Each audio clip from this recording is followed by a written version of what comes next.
Running commentary. We are exploring listening to albums. It is a lost art form. We took an hour out of our day. We switched off the phones. We switched off the computers. We did not answer the door. We sat down and we listened to the artist's vision and concept. The Beastie Boys, Paul's Boutique. This was a request from @Libero Elizabeth, so we have taken the challenge. Now, it should be mentioned that at no point during this series have I ever reviewed anything vaguely hip-hop. So, it's not my genre. So, please hold off on the missiles and the nuclears and all of that stuff that you guys like to throw at me. I'm listening to this album for the first time. Now, had this been licensed to ill, this probably would have been a very different review. I know for a fact I didn't like Licensed to Ill, and the Beastie Boys annoyed the shit out of me. That was for that album. But, in this case, what we have is a sample-heavy eclectic mix. The Beastie Boys' second album was released in late July 1989. It had taken the band 3 years to follow up Licensed to Ill, and Paul's Boutique featured production by the Dust Brothers. Matt Dyke's apartment was used for recording. He was one half of LA's Delicious Vinyl independent label, and the Beasties also recorded in Record Plant Los Angeles. And that's really interesting because they definitely took New York with them internally. You know, this album's very much about New York, but from what I can gather, it was recorded largely in Los Angeles.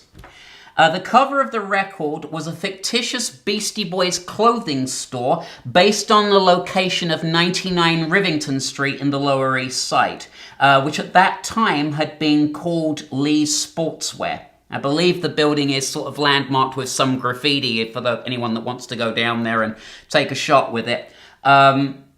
Capitol Records were the label for the album, and they promptly stopped promoting the album when it became apparent that the work was not shifting at the same rate as its predecessor. This did not stop the work garnering critical acclaim from both the media and hip-hop fans.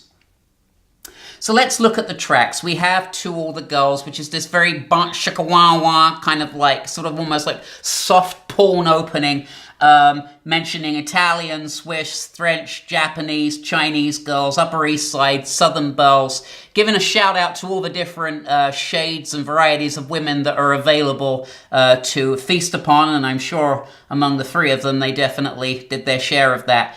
But it's very in keeping. They had that other song, didn't they, Girls, which, so, you know, girls are a big thing with the Beastie Boys, and so it's not really any surprise that they opened the album with this song, which is, like I said, it's very sort of loungy and kind of porno chic.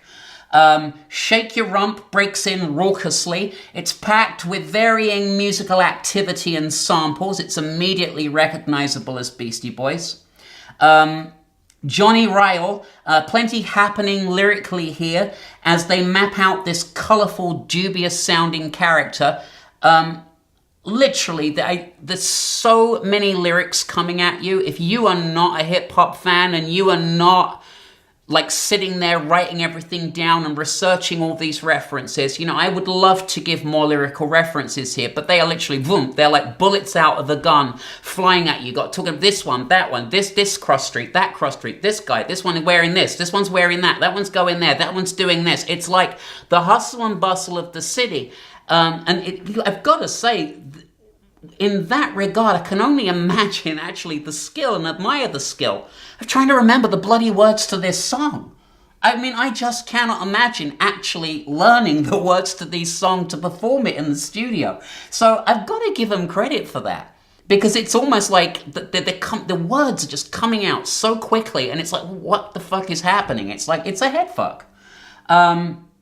Eggman, Superfly sample starts the track out. Why not? Fits in with that much shaka-wah-wah kind of like 70s thing that they like to have fun with and continue to like to have fun with as time went on. Suckers They Come, a dime a dozen, apparently. In the restaurant, Eggman says blood clot. There's Hispanic references, essay. And the melting pot that is New York is certainly squished into this track. Tons of stuff going on. Go listen to the album. I'm reviewing it as best as I can. There's so many sounds, samples. Remember, the whole album apart from their vocals, is completely constructed with samples. Kudos again. To put this together, to piece this collage together sound-wise, to get the parts to run into each other, this can't have been easy. Doesn't matter what you think of the music, that's a skill in itself to assemble this work the way that they have. High Plains Drifter. This is catchy. Ha, Plains Drifter. You know, they say it constantly. Pulled a bullet out of my chest. Sounds of exploding gunshots. Sexual noises in the background. So, yeah, I mean, definitely, I guess someone could get busy to this at some point. To me, it would be very chaotic. I'd feel like the house was being broken into, and it wouldn't necessarily make things conducive to romance, but the lady in the song's having a lovely time, by the sounds of it. The Sounds of Science is kicking the nuke knowledge. Do you see how great that is? That's so nerdy, though, and I'm starting to realize these guys are actually really nerdy. They're like geeky, and I never thought of them that way. I always thought of them as obnoxious when they were like plucking the Volkswagen signs off of people's cars and started a craze across the United Kingdom for sure, where anyone who owned a Volkswagen was like trying to hide it away from Beastie Boys fans because the fans were plucking these signs off and putting them on a necklace around their neck as early hip-hop bling. So yeah, this track, which we've said is The Sounds of Science, picks up mid-track with scratching aplenty. Of course, that's part of the hip-hop. That's part of the hip-hop world. Scratching goes with it, and it's a patchwork of references again.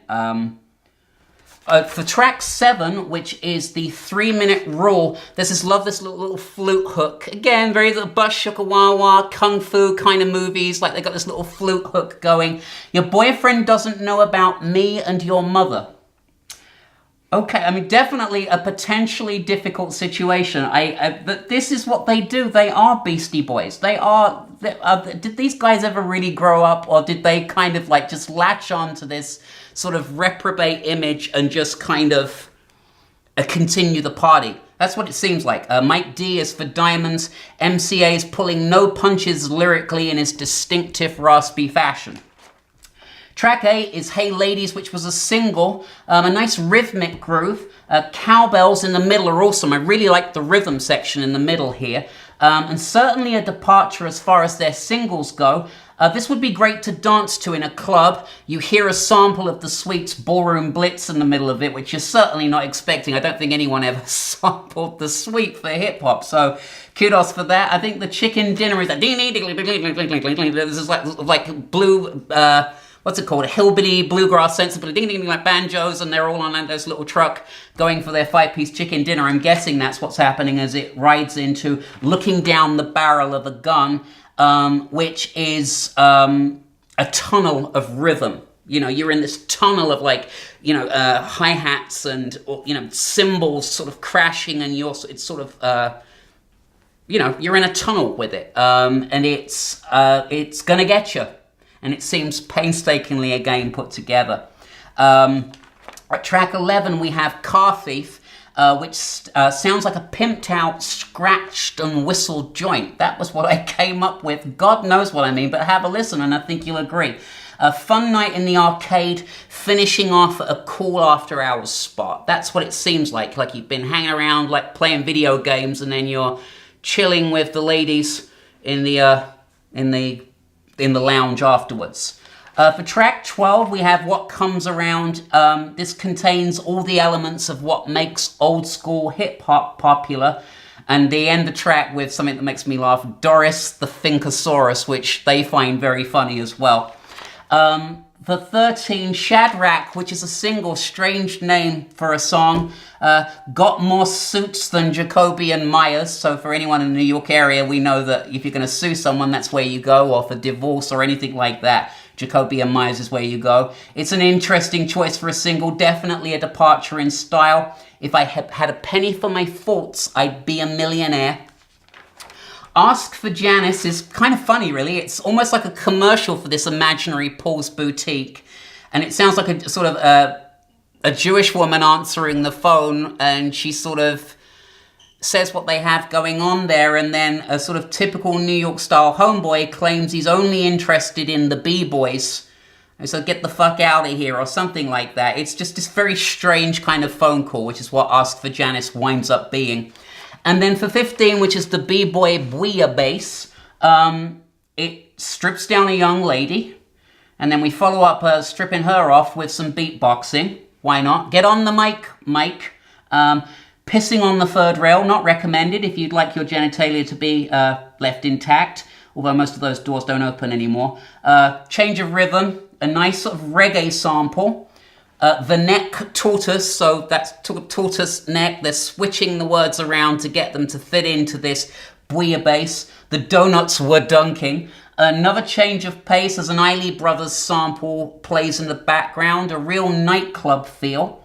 Mind-numbing bass on the third section. Just like a bouillabaisse, the recipe for this last track is complex. It's got a funky beat and I can bug out to it, says some really nerdy guy towards the end of the track.